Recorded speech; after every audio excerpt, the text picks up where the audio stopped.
नमस्कार साथियों, स्वागत है आपका अपने YouTube channel MS defence study पर। साथियों, इस वीडियो में बात करने वाले हैं आरपीएफ कांस्टेबल एग्ज़ाम के लिए जीके जीएस के कुछ इंपॉर्टेंट क्वेश्चनों पर हम डिस्कस करने वाले हैं। जिन भी साथियों का आने वाली शिफ्ट में एग्ज़ाम है वो इस वीडियो को ज़रूर देखें। यहाँ से आपसे आने वाली शिफ्टों में क्वेश्चन पूछे जाने वाले हैं, तो वीडियो को पूरा अंत तक ज़रूर देखिए और प्रत्येक क्वेश्चन का आंसर आपको कमेंट सेक्शन में देते हुए चलना है। साथियों, आपकी तैयारी यहीं चेक हो जाएगी साथियों कि आपने किस प्रकार की जो है वो तैयारी की है। तो ये कुछ इंपॉर्टेंट क्वेश्चन है जो आपको करवाए जाने वाले हैं और आने वाली शिफ्टों में आपके ज़रूर यहाँ से आपके क्वेश्चन पूछे जाएंगे साथियों। तो वीडियो को आपको पूरा अंत तक ज़रूर देखना है। तो चलिए साथियों, स्टार्ट करते हैं आज के इन क्वेश्चनों को।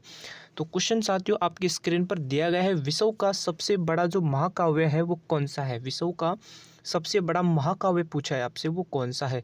कुरुक्षेत्र है, महाभारत है, रामायण है या रघुवंशम है। तो राइट आंसर हो जाएगा साथियों, विश्व का जो सबसे बड़ा जो महाकाव्य पूछा है तो वो है आपका महाभारत। कौन है साथियों? महाभारत जो है ये विश्व का क्या है, सबसे बड़ा क्या है, महाकाव्य। तो यहाँ पर राइट आंसर हो जाएगा साथियों option number B. Option B हो जाएगा। ठीक है, चलिए नेक्स्ट क्वेश्चन की ओर बढ़ते हैं साथियों। अगले क्वेश्चन आपके स्क्रीन पर, जल्दी से आंसर दे दीजिए इस क्वेश्चन का। क्वेश्चन आपसे पूछा है कि हल्दी घाटी पुरस्कार का संबंध किस क्षेत्र से है। हल्दी घाटी पुरस्कार का जो संबंध है वो किस क्षेत्र से है। समाज सेवा से, पर्यावरण संरक्षण से या पत्रकारिता से या राष्ट्रीय एकता से। तो आंसर दे दीजिए जल्दी से इस क्वेश्चन का, क्या होगा साथियों राइट आंसर। तो देखिए, हल्दी घाटी पुरस्कार का जो संबंध है ये किस क्षेत्र से ये आपसे पूछा है, तो ये है आपके पत्रकारिता से। किससे है? पत्रकारिता से है। तो ऑप्शन सी यहाँ पर क्या हो जाएगा राइट आंसर, ऑप्शन नंबर सी।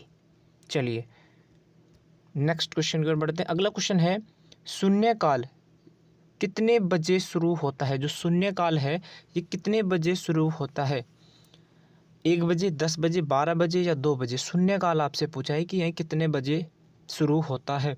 जो भी यहाँ पर क्वेश्चन करवाए जाने वाले साथियों, ये आने वाली शिफ्टों में आपके ज़रूर आपसे पूछे जाने वाले हैं। तो वीडियो को पूरा अंत तक ज़रूर देखिए। जो भी साथी चैनल पर नया है, चैनल को भी आप ज़रूर सब्सक्राइब कर लीजिए। ठीक है, तो शून्यकाल आपसे पूछा है कितने बजे शुरू होता है। तो शून्यकाल साथियों 12 बजे शुरू होता है। कितना बजे?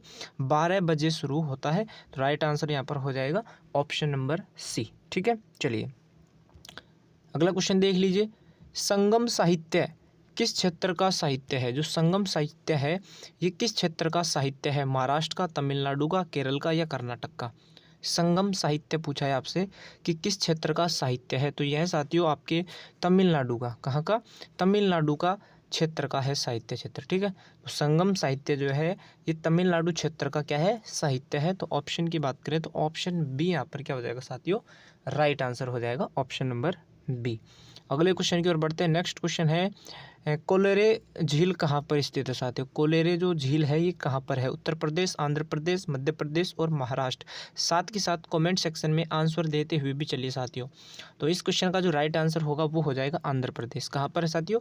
आंध्र प्रदेश में है। ठीक है, चलिए नेक्स्ट क्वेश्चन की ओर बढ़ते हैं। अगला है, विश्व का प्रथम व्यक्ति अंतरिक्ष में पहुंचने वाला कौन है। विश्व का प्रथम व्यक्ति जो अंतरिक्ष में पहुंचा था, तो पहुंचने वाले व्यक्ति कौन है। आंसर दे दीजिए इस क्वेश्चन का। अंतरिक्ष में पहुंचने वाला व्यक्ति तो वो थे आपके, कौन थे साथियों? आंसर दे दीजिए। तो वो थे आपके मेजर यूरी गार्गिन। कौन थे साथियों? मेजर यूरी गार्गिन थे जो विश्व के प्रथम व्यक्ति थे जो अंतरिक्ष में पहुंचे थे। ठीक है, तो यहाँ पर राइट आंसर क्या हो जाएगा, ऑप्शन नंबर सी देखने को हो जाएगा यहाँ पर। चलिए अगले क्वेश्चन की ओर चलिए। नेक्स्ट क्वेश्चन है, विश्व का सबसे छोटी महाद्वीप कौन सा है। विश्व का सबसे छोटी, यहाँ पर महाद्वीप पूछा है, सबसे छोटा महाद्वीप। अफ्रीका, ऑस्ट्रेलिया या अंटार्कटिका या यूरोप। तो आंसर दे दीजिए इस क्वेश्चन का। तो इस क्वेश्चन का राइट आंसर हो जाएगा साथियों ऑस्ट्रेलिया। विश्व का सबसे छोटी जो महाद्वीप है वो कौन सी है, तो वो है आपकी ऑस्ट्रेलिया महाद्वीप। कौन सी है? ऑस्ट्रेलिया महाद्वीप।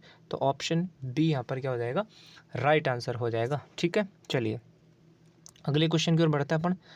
विश्व पोलियो दिवस निम्न में से किस दिन मनाया जाता है। विश्व पोलियो जो दिवस है ये निम्न में से किस दिन मनाया जाता है। 24 अक्टूबर, 10 जनवरी, 12 मार्च या 25 अप्रैल। आंसर दीजिए इस क्वेश्चन का। विश्व पोलियो जो दिवस है वो निम्न में से किस दिन मनाया जाता है। 24 अक्टूबर, 10 जनवरी, 12 मार्च या 25 अप्रैल। तो इस क्वेश्चन का राइट आंसर हो जाएगा 24 अक्टूबर को।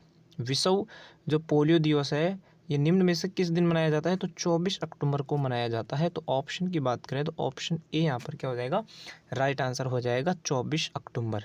ठीक है, चलिए अगले क्वेश्चन की ओर बढ़ते हैं। नेक्स्ट क्वेश्चन है, भारत में कार्यपालिका का अध्यक्ष कौन होता है? भारत में कार्यपालिका का अध्यक्ष, जल्दी से आंसर दीजिए। राष्ट्रपति होते हैं, प्रधानमंत्री होते हैं, या विरोधी दल का नेता होता है, या भारत सरकार का मुख्य सचिव होता है?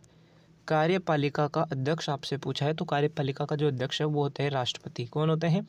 राष्ट्रपति होते हैं। तो ये भी आप जरूर याद रखें, आपसे पूछा जा सकता है कार्यपालिका का अध्यक्ष कौन होता है भारत में, तो वो होते हैं राष्ट्रपति। तो यहाँ पर राइट आंसर क्या हो जाएगा साथियों, option number A. Option A यहाँ पर राइट आंसर हो जाएगा। चलिए नेक्स्ट क्वेश्चन की ओर बढ़े। चलिए अगला क्वेश्चन है कि यूरेनियम का सबसे बड़ा उत्पादक देश कौन सा है? यूरेनियम का सबसे बड़ा उत्पादक देश कौन सा है? ऑस्ट्रेलिया, कजाकिस्तान, या कनाडा, या फ्रांस? यूरेनियम का सबसे बड़ा उत्पादक देश पूछा है, इंपॉर्टेंट सवाल है साथियों, तो वो है आपका कजाकिस्तान। ठीक है, ऑप्शन बी यहाँ पर राइट आंसर हो जाएगा, यूरेनियम का सबसे बड़ा उत्पादक देश, ऑप्शन बी। चलिए नेक्स्ट क्वेश्चन है, सबसे हल्की धातु कौन सी होती है? इस क्वेश्चन का तो आंसर आपको सभी को देना है साथियों कमेंट सेक्शन में। सबसे हल्की धातु कौन सी होती है? लिथियम, इरिडियम, या एल्यूमिनियम, या ओस्मियम? तो सबसे हल्की धातु पूछा है, तो सबसे हल्की जो धातु है साथियों वो होती है आपकी लिथियम। कौन सी होती है? लिथियम होती है सबसे हल्की धातु। ठीक है, तो इस क्वेश्चन का जो राइट आंसर होगा ये आपका हो जाएगा ऑप्शन नंबर ए। चलिए नेक्स्ट क्वेश्चन की ओर बढ़े। अगला क्वेश्चन देखिए, दुनिया की सबसे उच्चतम पर्वत चोटी इनमें से कौन सी है? दुनिया की सबसे उच्चतम पर्वत जो चोटी है वो इनमें से कौन सी है? पार्श्वनाथ, या बेलुखा, या माउंट एवरेस्ट, या हिमालय? दुनिया की सबसे उच्चतम पर्वत चोटी आपसे पूछा है कि कौन सी है, तो वो है आपकी माउंट एवरेस्ट। कौन सी है? माउंट एवरेस्ट है। तो यहाँ पर राइट आंसर हो जाएगा ऑप्शन नंबर सी हो जाएगा। ठीक है, चलिए नेक्स्ट क्वेश्चन की ओर बढ़े। अगला क्वेश्चन देखिए, विश्व जल दिवस कब मनाया जाता है साथियों? विश्व जल दिवस है कब मनाया जाता है? 17 मार्च, 20 मार्च 22 मार्च, सॉरी 5 मार्च। तो आंसर दे दीजिए, विश्व जल दिवस है ये आपके कब मनाया जाता है?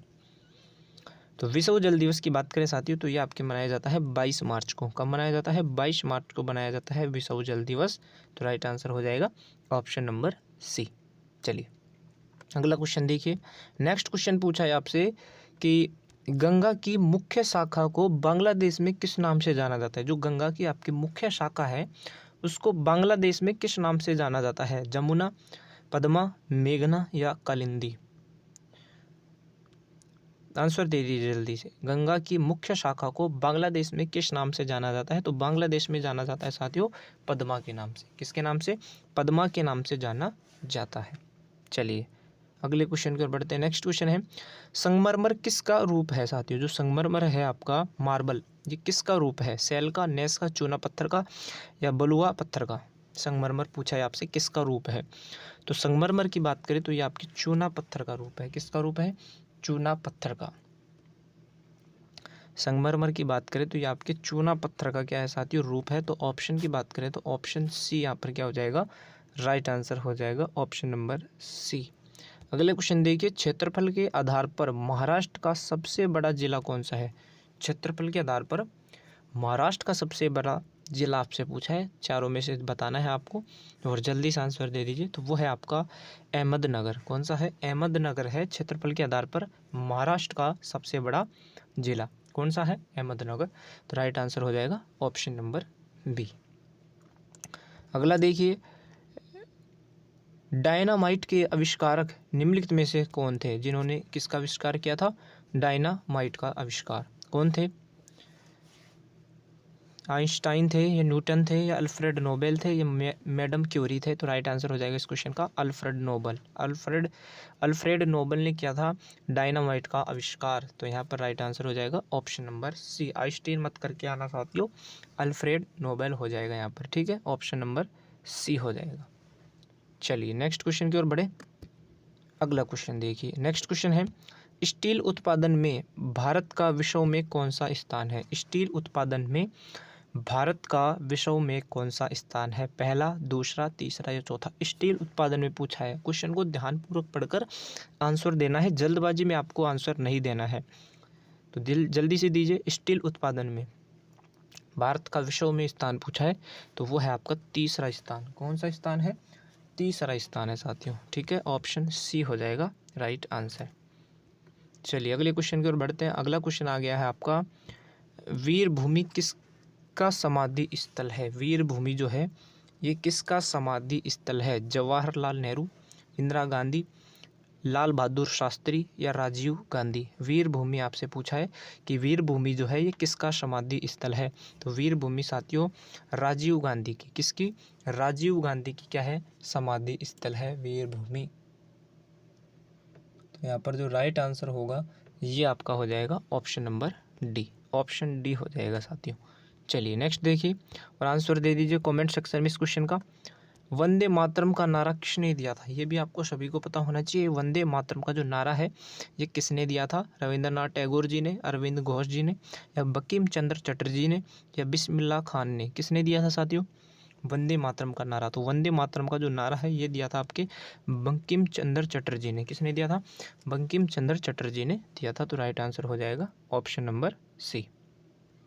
चलिए नेक्स्ट देखिए, विद्युत बल्ब का फिलामेंट जो है ये किसका बना होता है? ये भी क्वेश्चन कई बार आपसे पूछा जाता है और आने वाले शिफ्ट में आपको पूछे जाने वाला है ये क्वेश्चन। विद्युत बल्ब का जो फिलामेंट होता है वो किसका बना होता है? क्रोमियम का, टंगस्टन का, या तांबा का, या जस्ता का? तो जो फिलामेंट होता है साथियों ये बना होता है टंगस्टन का। किसका? टंगस्टन का बना होता है। तो राइट आंसर हो जाएगा इस क्वेश्चन का ऑप्शन नंबर बी। चलिए साथियों नेक्स्ट देखिए, बायोगैस का मुख्य अवयव है। बायोगैस का मुख्य अवयव पूछा है आपसे। तो बायोगैस का मुख्य जो अवयव है वो है मीथेन। क्या है साथियों? मीथेन है बायोगैस का मुख्य अवयव। तो यहाँ पर राइट आंसर क्या हो जाएगा? ऑप्शन नंबर सी हो जाएगा, ऑप्शन सी। अगला देखिए, K2 चोटी किस पर्वत श्रृंखला में स्थित है? K2 जो चोटी है ये आपसे पूछा है कि ये किस पर्वत श्रृंखला में स्थित है? तो ये साथियों आपके काराकोरम श्रेणी में स्थित है। कहाँ पर स्थित है? काराकोरम श्रेणी में स्थित है K2 चोटी पर्वत श्रृंखला। तो यहाँ पर राइट आंसर क्या हो जाएगा? ऑप्शन नंबर सी हो जाएगा, ऑप्शन नंबर सी। चलिए नेक्स्ट देखिए, संतरे में कौन सा विटामिन अधिक होता है? संतरे में कौन सा विटामिन होता है ये पूछा है। संतरे में कौन सा विटामिन होता है? आंसर दीजिए। Vitamin A, vitamin B, vitamin C या विटामिन डी? संतरे में कौन सा विटामिन अधिक होता है? जल्दी से आंसर दे दीजिए क्वेश्चन नंबर 49 का। तो राइट आंसर हो जाएगा विटामिन सी। विटामिन सी सबसे अधिक होता है संतरे में। ठीक है, चलिए नेक्स्ट क्वेश्चन की ओर बढ़े। अगला क्वेश्चन देखिए, एल्यूमिनियम किस खनिज से प्राप्त की जाती है? जो एल्यूमिनियम है ये पूछा है आपसे कि किस खनिज से प्राप्त की जाती है।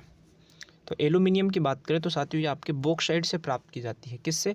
बॉक्साइट से। तो इस क्वेश्चन का राइट आंसर क्या हो जाएगा? ऑप्शन नंबर सी हो जाएगा। तो ये थे साथियों आज के कुछ इंपॉर्टेंट सवाल। तो वीडियो को ज़्यादा से ज़्यादा शेयर करें। जो भी साथी चैनल पर नया है चैनल को भी आप ज़रूर सब्सक्राइब करें। तो मिलते हैं साथियों नेक्स्ट वीडियो में।